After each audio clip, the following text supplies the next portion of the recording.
കുറച്ച് മുന്നേയും ചേച്ചി ബ്ലഡൊക്കെ ഛർദിച്ചു എന്നാണ് ചേട്ടൻ പറഞ്ഞത്. നിങ്ങൾക്ക് ഒരു മാസം പട്ടിണിയാണ് ഈ കഴിഞ്ഞിട്ട് പെണ്ണമ്പിള്ള ഇക്കൊരു ബുദ്ധിമുട്ട്. ഹലോ ഗെയ്സ്, അപ്പോൾ എൻ്റെ പുതിയൊരു വീഡിയോയിലേക്ക് എല്ലാവർക്കും സ്വാഗതം. ഞാൻ ഇന്ന് ആദിവാസി ഊരിലെ രാജേന്ദ്രൻ ചേട്ടൻ്റെ വീട്ടിലേക്കാണ് പോകുന്നത്. അവിടെ 2 കൊച്ചു കുഞ്ഞുങ്ങളും ചേച്ചിയും ചേട്ടനും എല്ലാം അടങ്ങിയ ഒരു ചെറിയ കുടുംബമാണ്. ഇതുപോലെ ഒരു ചെറിയ റോഡ് സൈഡിലാണ്, ഈ റോഡ് സൈഡ് കണ്ടോ, ഈ റോഡ് സൈഡിലാണ് ചേട്ടൻ്റെ വീടിരിക്കുന്നത്. ഇവിടെ എന്ന് പറയുമ്പോൾ ചേട്ടൻ സ്വയമായിട്ട് നിർമ്മിച്ച ഒരു ഏറുമാടമുണ്ട്, അത് നമ്മൾ കാണാൻ പോവാണ്. വരൂ, ചേട്ടൻ്റെ വിശേഷങ്ങൾ കാണാം. വരൂ ഗൈസ്. ഞങ്ങൾ ഇത് കുറച്ച് മുട്ടായിട്ടുണ്ടായിരുന്നു, കുഴങ്ങന്മാരെ കണ്ടപ്പോ അവർക്ക് കൊടുത്തു. ഇവരൊക്കെ സ്കൂളിൽ പോകുന്നുണ്ടോ? പിള്ളേര് സ്കൂളിൽ പോകുന്നുണ്ട്. ഇപ്പൊ 2 മാസമായിട്ട് കുഞ്ഞുങ്ങളെ സ്കൂളിൽ വിടുന്നില്ല. എന്റെ പെണ്ണമ്പിള്ളക്ക് ബ്ലഡ് സർജറിയുണ്ട്, ഹാർട്ട് അറ്റാക്കിന്റെ അസുഖം. അതുകൊണ്ട് ആ ചേച്ചിയുടെ പറയാം, അതുകൊണ്ട് ചോർത്തിച്ചിട്ടേക്കുന്നു. കുറച്ച് മുമ്പ്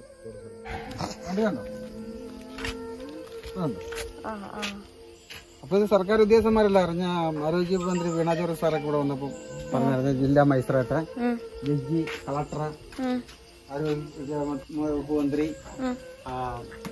തിരുവനന്തപുരത്തെ നമ്മുടെ തലസ്ഥാനം മുതൽ ഇങ്ങോട്ട് ഉള്ള ആൾക്കാരെല്ലാം ഇവിടെ വന്നു.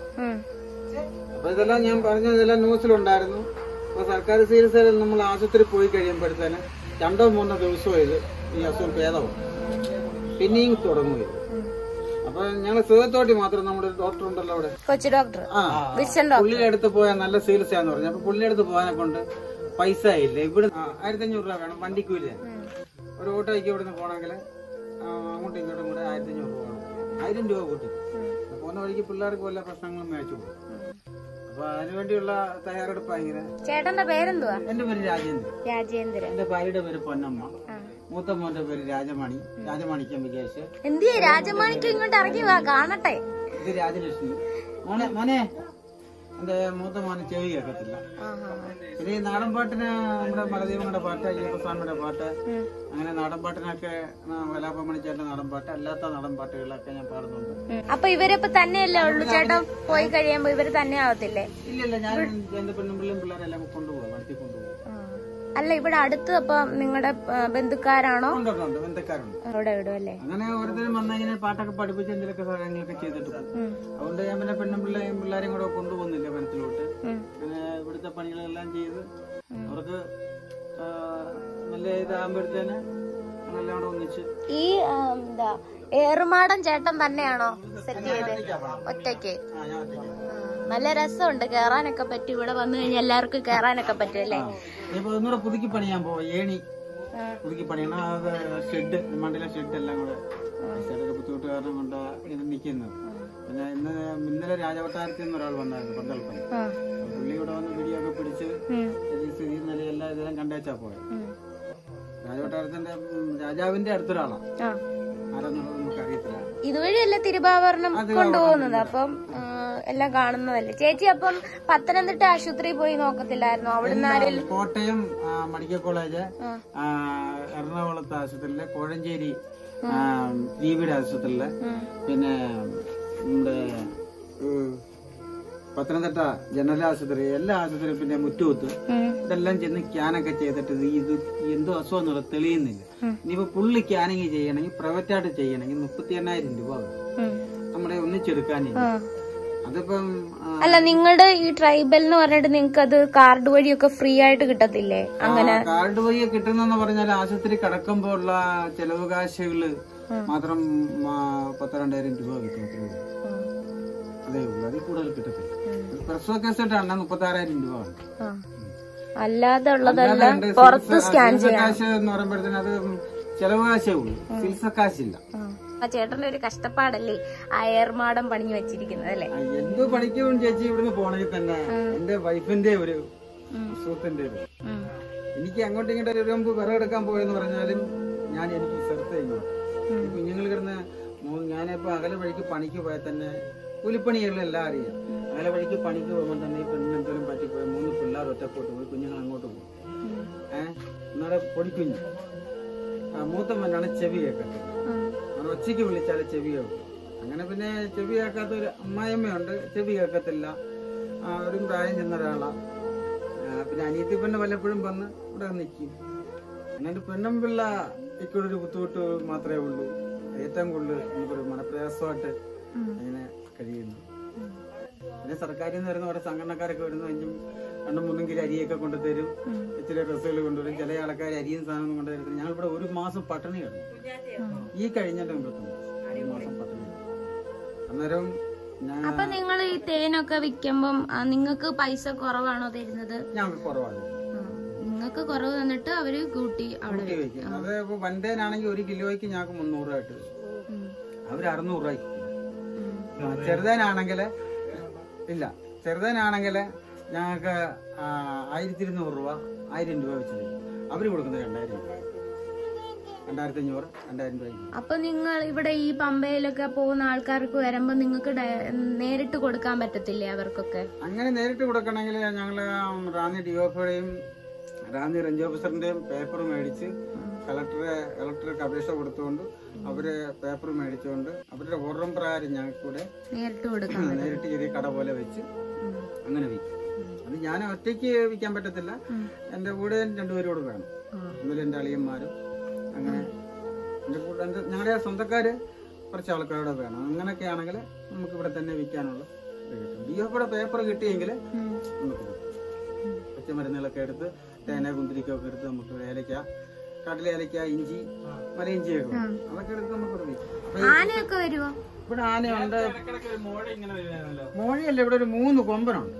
3 കൊമ്പനാനയാണ് ഏറ്റവും വലിയ സ്ഥലം. അതിപ്പോ നമ്മളിവിടെ തീയ വെട്ടഞ്ഞാൽ തീ കത്തിക്കുന്ന ഇവിടെ കുറച്ച് കഴിയുമ്പോൾ തീ കത്തിക്കും, ആടി കത്തിക്കും. ഇപ്പൊ തീയുടെ മണം അടിച്ച് ആന കിടന്ന് കാറ് വെക്കും.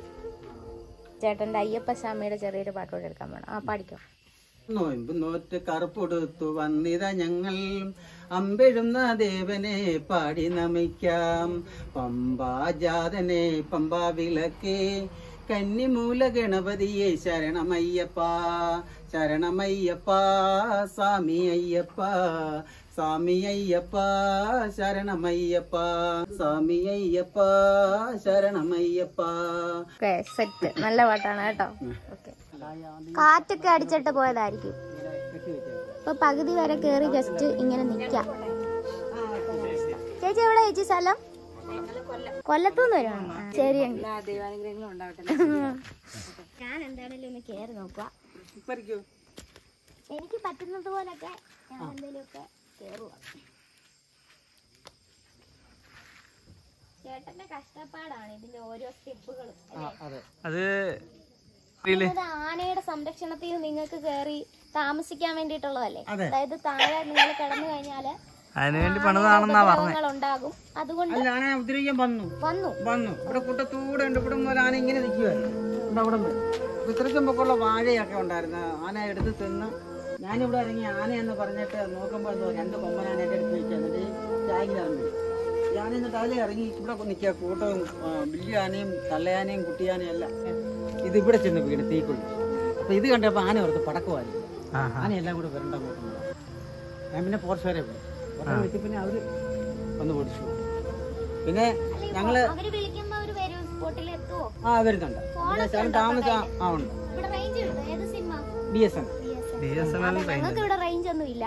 കുഞ്ഞ് വൈകിട്ട് കിടന്ന് ഉറങ്ങുന്നില്ല. ഒരു കടുവ അതിലേ കയറി വന്ന് അവിടെ വരെ വന്നു. ഇത്രയും പൊക്കമുണ്ട്. ഒരു പട്ടി ഉണ്ടായിരുന്നു, കൊച്ചു പട്ടി. ആ പട്ടി ഇവിടുന്ന് പറിച്ചപ്പോ ഞാൻ ടോർച്ചിട്ട് നോക്കി. അപ്പൊ 3 കുട്ടികളും തള്ളയെ അവിടെ കിടക്കുക. അപ്പൊ തള്ള ഉറങ്ങിയിട്ടില്ല. തള്ള ചെറുതായിട്ട് കുഞ്ഞിനെ പാല് കൊടുത്ത് ഉറക്കുക. എന്റെ പോലെ ഞാൻ ലൈറ്റ് ഇട്ടതും കടുവായിരുന്നു. അപ്പൊ നമ്മുടെ കടുവല്ല, പുലി. അത് പുലി. കടുവ അങ്ങനെ പട്ടിയെ പിടിച്ചാലും തിന്നത്തില്ല. പുലി പട്ടിയെ പിടിച്ചാൽ കൊണ്ട് തിന്നും. ഞങ്ങളുടെ വീട്ടില് 6 പട്ടിയെ കാണാല്ലോ. ഓരോ പ്രാവശ്യമായിട്ട് കൊണ്ടുപോയതാ പുലിയാണ്. പോർച്ചുകാരെല്ലാം വന്നേച്ച് പിന്നെ ഒരു പറപ്പൊക്കെ ഇട്ട് തോക്കൊക്കെ ആയിട്ട് വന്ന് ഒച്ചയൊക്കെ ഇട്ട് കടുവായി ഓടിച്ചു. ഞങ്ങളുടെ അവിടെ കൊണ്ട് ഇതുപോലെ ഫോറസ്റ്റുകാർ ക്യാമറ വെച്ചു.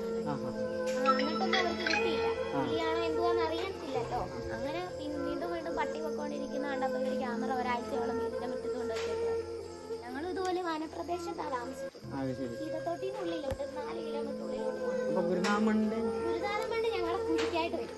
കുഴിയിലോട്ട് ഞങ്ങൾ അതിന്റെ ആ മലയാണ് അക്കരെ. അവിടെ ഒരു മണ്ണൊക്കെ ഇടിഞ്ഞൊരു ഭാഗമുണ്ടല്ലോ. അപ്പൊ ഞങ്ങളുടെ ഇതുപോലെ പ്രദേശത്തൊക്കെ നമ്മൾ കാണുന്ന ചെറിയ ഔഷധ സസ്യങ്ങളൊക്കെ ഇല്ലേ. അപ്പൊ അമ്മയ്ക്കും പപ്പായ്ക്കും ഒക്കെ അറിയാം ഇതെന്തുവാണ്, എന്തിനൊക്കെ ഉപയോഗം എന്നൊക്കെ. അപ്പൊ അതൊക്കെ പറഞ്ഞിട്ട് ഞാൻ ചെറിയ വീഡിയോസ് ഒക്കെ ചേട്ടന്റെ പേരെന്താ? മണി രാജേന്ദ്രൻ. ഞാൻ എന്റെ മോന്റെ പേര് രാജമണി. രാജമണി. രാജേന്ദ്രനും രാജമണി. ഇതെന്തോ മരമാ ചേട്ടാ? ഇത് പേരാൽ. അറിയാലല്ല പേരാൽ. ഔഷധം. ഇതിന്റെ വേര് മാന്തി എടുത്ത് നമ്മള് വെട്ടി ഒന്ന് തിളപ്പിച്ച് കുടിക്കുന്നതാണ്. അത് ഫ്ലഷറിനൊക്കെ ഏറ്റവും നല്ല. ഈ സാധനം പറിക്കുക നമ്മൾ ഈ അണ്ണാമശിയിലൊക്കെ പറഞ്ഞ ആട്ടുകാല് കുതിരവാലിയായിട്ട് ഇളകി വരുന്നത്. ക്ഷീണം, ശരീരത്തിൽ വേദന, തലകറക്കമൊക്കെ ഉണ്ടെങ്കിൽ അത് തിളപ്പിച്ച്, ശരീരത്തിൽ വേദനയ്ക്കായി ഏറ്റവും കൂടുതൽ ഇത് ഉപയോഗിക്കുന്നത് തിളപ്പിച്ച് സോപ്പിട്ട് കുടിക്കുക. അങ്ങനെ പച്ചക്കും തിന്നും. കൃഷിയില് ഇപ്പൊ കൃഷിയിലെ സാധനങ്ങളൊന്നും ആരും കൊണ്ടുവരുന്നില്ല. കൃഷിയൊന്നും ഉള്ളു. തേന്, പിന്നെ വയണപ്പൂവ്, പൊന്നാമ്പൂവ്. ഈ വഴണപ്പൂവും കൊടുക്കുന്നുണ്ടല്ലേ? കൊടുക്കുന്നു. നമ്മുടെ ഈ മസാലക്കൂട്ട് പോലെ. അത് തന്നെ ഒറ്റക്കപ്പ ചവിട്ടിയിരിക്കില്ലേ. ഒരു കുഞ്ഞു ചാനലാണ്. അപ്പൊ ഞാൻ മാക്സിമം നല്ല കാര്യമാണ്, മുമ്പോട്ട് നല്ലതായിട്ട് പോകണം. അപ്പൊ ചേട്ടന്റെ വീഡിയോ എനിക്കിപ്പോ ഞാനങ്ങനെ പുറത്തിറങ്ങി അങ്ങനെ ഒന്നും ഇങ്ങനെ വീഡിയോ ഒന്നും എടുത്തില്ല. ഈ കാണിക്കുന്ന സസ്യങ്ങളൊക്കെ കാണിച്ചു. ഇപ്പൊ ഞങ്ങള് ചേട്ടനെ വെച്ചിട്ടൊരു വീഡിയോ അങ്ങ് എടുത്തു. അതിപ്പോ എന്താന്ന് അറിയത്തില്ല, ഞാൻ പോസ്റ്റ് ചെയ്യും. എന്തെങ്കിലും ഒക്കെ ആകുവാണെങ്കിൽ ഞാൻ ചേട്ടന്റെ അടുത്ത് വന്നിരിക്കും, ചേട്ടനെ കാണാൻ വന്നിരിക്കും കേട്ടോ. അല്ലാതെ എനിക്ക് വരുമാനം മാർഗമായിട്ടൊന്നും യൂട്യൂബിൽ നിന്ന് കിട്ടി തുടങ്ങിയിട്ടില്ല. യൂട്യൂബ് തുടങ്ങി വീഡിയോസ് ഇടുന്നു. അങ്ങനെ എന്തെങ്കിലും ആകുവാണെങ്കിൽ ചേട്ടനെ ഞാൻ വന്ന് കണ്ടിരിക്കും. എന്നെ കൊണ്ട് പറ്റുന്നൊക്കെ. എന്റെ പേര് സൂര്യ എന്നാണ്. സീതത്തോടാണ് വീട്. സൂര്യ. എബിയണ്ണൻ എന്നെ അറിയാം. എന്റെ അമ്മയുടെ കൂടെ പഠിച്ചതാ എബിയണ്ണൻ. പത്രത്തിലുള്ളല്ലേ? അന്നോട് പറഞ്ഞു മോളും ഇവിടെ വന്ന് എന്റെ വീഡിയോ ഒക്കെ എടുത്തോണ്ട് പോയി. പുള്ളി പാട്ടൊക്കെ പാടി. ഞങ്ങളെ ഒരുമാതിരിപ്പെട്ട ന്യൂസ് എല്ലാം പുള്ളിയായിരുന്നു. അപ്പൊ ഇവിടെ അവരുമായിട്ടൊക്കെ പുറത്തുനിന്ന് വന്ന് താമസിക്കുന്നവരാണ്. ചേട്ടൻ പണ്ട് തൊട്ടേ ഇവിടെ ഉള്ളവരാണ്? അല്ലല്ല, ഞങ്ങൾ ശബരിമല മഠത്തിൽ ചാലക്കയത്തായിരുന്നു. പോസ്റ്റുകാരും പോലീസുകാരും പറഞ്ഞ് 1.25 ഏക്കർ സ്ഥലം കൊടുക്കണമെന്ന് പറഞ്ഞുകൊണ്ട് ഇവിടെ ഞങ്ങളെ വിളിച്ച് വരുത്തി. അവിടുന്ന് പറഞ്ഞു വിട്ട് ഞങ്ങൾക്ക് ഇവിടെ വന്നപ്പോൾ സ്ഥലം ഞങ്ങൾക്ക് തന്ന നമ്പറിട്ട് അളന്ന് സ്ഥലം തന്നു. ഇനിയിപ്പോൾ പട്ടച്ചീട്ട് കിട്ടാനായിട്ട് കറണ്ടൊന്നുമില്ല. കറണ്ട് അപ്പുറത്തെ വളവ് വരെ ആയിട്ടുണ്ട്. അപ്പോൾ പട്ടച്ചീട്ട് കിടങ്ങി ചിലപ്പോൾ സീസൺ കഴിഞ്ഞാൽ ഞങ്ങൾക്ക് കിട്ടുള്ളൂ. ഇനിയിപ്പോൾ 27 വീട്ടുകാർക്കൂടെ ഞങ്ങൾക്ക് കിട്ടാനുണ്ട്. ബാക്കി 37 വീട്ടുകാർക്ക് കിട്ടിയിട്ടുണ്ട്. 27 വീട്ടുകാർക്കല്ല, 10-30 വീട്ടുകാർക്കുള്ള ഇനി കിട്ടാനുണ്ട് പട്ടച്ചീട്ട്. അപ്പോൾ സ്ഥലങ്ങളെല്ലാം അളന്നിട്ട് പട്ടച്ചീട്ട് കിട്ടിയിട്ടില്ല. അപ്പം പുള്ളിക്ക് തന്നെ ഇവിടെ സ്ഥലം കൊടുത്തേക്കുന്നത്. എൻ്റെ അനിയന, എൻ്റെ പകല് എൻ്റെ അച്ഛൻ്റെ ചേട്ടൻ്റെ മകനായിട്ട് വരും. അപ്പം ചേട്ടന്റെ വീഡിയോ, രാജേന്ദ്രൻ ചേട്ടന്റെ വീഡിയോ ഇത്രയാണ്. കുറച്ച് മുന്നേയും ചേച്ചി ബ്ലഡൊക്കെ ഛർദ്ദിച്ചു എന്നാണ് ചേട്ടൻ പറഞ്ഞത്. നിങ്ങൾക്ക് അറിയാമല്ലോ എൻ്റെ ചാനൽ അത്ര വലിയതായിട്ടില്ല. ഞാൻ അങ്ങനെ ക്യാഷൊന്നും എനിക്ക് പേയ്മെന്റ് ഒന്നും വന്ന് തുടങ്ങിയിട്ടില്ലാത്ത ഒരു യൂട്യൂബ് ചാനലാണ്. അപ്പം എനിക്ക് മാക്സിമം ചേട്ടന്റെ കാര്യങ്ങൾ ഷെയർ ചെയ്യാൻ പറ്റുന്ന പോലെ മാക്സിമം ഷെയർ ചെയ്യും. അതിപ്പോൾ ഞാൻ ഈ ചേട്ടനെ കണ്ടു ഇവിടെ വീഡിയോ എടുക്കാനൊന്നും വന്നതല്ല. ഞാൻ ഇതുവഴി പോയ വഴിക്ക് ചേട്ടൻ തന്നെയാണ് അങ്ങോട്ട് വന്ന് ഞങ്ങളോട് സംസാരിച്ചത് അല്ലേ. ഞങ്ങൾ അവിടെ കയറണോ വേണ്ടയോ എന്നുള്ള ഒരു ഇതിൽ നിൽക്കുമായിരുന്നു. അപ്പോഴാണ് ചേട്ടൻ പറഞ്ഞത്. അപ്പം അങ്ങനെ ഞങ്ങള് അങ്ങനെ വന്ന് കയറുമായിരുന്നു. അന്നേരം വേറൊരു കാറിൽ ആൾക്കാർ വന്നിട്ട് ചേട്ടനോട് പറഞ്ഞു ഒരു ഭാര്യ പാട്ട് പാടാവെന്ന് ചോദിച്ചപ്പം ഒരു മടിയില്ലാതെ ചേട്ടൻ ആ റോഡിൽ നിന്ന് തന്നെ ഒറ്റപ്പാട്ടായിരുന്നു. അപ്പം അവരോട് പറഞ്ഞു അകത്തോട്ട് വരുവാണെങ്കിൽ ശരിക്കും നന്നായിട്ട് പാടി കേൾപ്പിക്കാമെന്ന് പറഞ്ഞു. അപ്പം പറഞ്ഞു ഇല്ല, 2 വരി ഇവിടെ നിന്ന് പാടാൻ പറ്റുന്ന പാടിക്കോളാൻ പറഞ്ഞു. അപ്പം ചേട്ടൻ അവിടെ നിന്ന് അങ്ങ് പാടി. ചേട്ടൻ അറിയാവുന്ന 2 വരി നാടൻ പാട്ട്. അപ്പം അങ്ങനെ കാച്ചി വിട്ടു. എന്നിട്ട് അപ്പം ആ പാട്ട് കേട്ടതും ഞങ്ങൾ വീണു. ഞങ്ങൾ ഇവിടെ കയറി വന്നു. ചേട്ടനെ ഇരുത്തി അങ്ങ് പാടിച്ചു 2 ചേട്ടൻ പിന്നെ അങ്ങ് പവറായി. അങ്ങനെയായിരുന്നു സംഭവം. അല്ലാതെ നമ്മൾ ഈ വീഡിയോ എടുക്കാനോ ഫോൺ എടുത്തോണ്ട് വരും. യൂട്യൂബറൊന്നും ചേട്ടൻ അറിയത്തില്ല. എനിക്ക് യൂട്യൂബ് ചാനലോട്ടൊന്നും ഒന്നും ചേട്ടൻ അറിയത്തില്ല. സാധാരണ ഒരാൾ വന്നു പാടിക്കോന്ന് പറഞ്ഞു, ചേട്ടൻ അങ്ങ് പാടി. അത്രേ ഉള്ളൂ. അപ്പൊ ഗൈസ് ടാറ്റ. ഇന്നത്തെ വീഡിയോ രാജേന്ദ്രൻ ചേട്ടനുമായിട്ടാണ്. ഇത് നമ്മുടെ പ്ലാപ്പള്ളി വനമേഖലയാണ്. നമ്മുടെ ലാഹ മഞ്ഞത്തോളം എന്ന് പറഞ്ഞ സ്ഥലമാണ്. ആർക്ക് വേണമെങ്കിലും ശബരിമല പോകുന്ന ആർക്ക് വേണമെങ്കിലും ഈ വഴിയിൽ കാണാൻ പറ്റും. വലിയൊരു ഏറുമാടമൊക്കെ ചേട്ടൻ തന്നെ പണിഞ്ഞു വെച്ചിട്ടുണ്ട്. പിന്നെ ഇതൊന്ന് പുതുക്കി പണിയണമെന്നാണ് ചേട്ടൻ പറയുന്നത്. അപ്പം കൈയൊന്നും വയ്യാത്ത അച്ഛയെ വിളിക്കുന്നു. പട്ടിക്കുഞ്ഞു പോയാനാണ് കുഞ്ഞു പറയുന്നത്. എന്തോ മോന്റെ പേര് പറ? രാജലക്ഷ്മിയാണോ? എല്ലാം രാജ ചേർത്തിട്ടാണല്ലോ പേര്. ആണോ? അപ്പം ഇതൊക്കെയാണ് നമ്മുടെ ഇന്നത്തെ കാഴ്ചകൾ ഞാൻ പറഞ്ഞു വരുന്നത്. ഇനിയും ഞാൻ പറഞ്ഞിട്ടുണ്ട് ചേട്ടനോട് ഒരു ദിവസം വരാം എന്നാണ് പറഞ്ഞിരിക്കുന്നത്. മാക്സിമം അപ്പം നിങ്ങളെല്ലാവർക്കും ഈ ഷെയർ ചെയ്ത് കൊടുക്കുക ഈ വീഡിയോ. അപ്പൊ ബൈ ബൈ. ടാറ്റ. ചേട്ട ടാറ്റ കൊടുക്ക്. ടാറ്റ കൊടുക്കടാ. അവിടെ നോക്കി ടാറ്റ കൊടുക്ക്.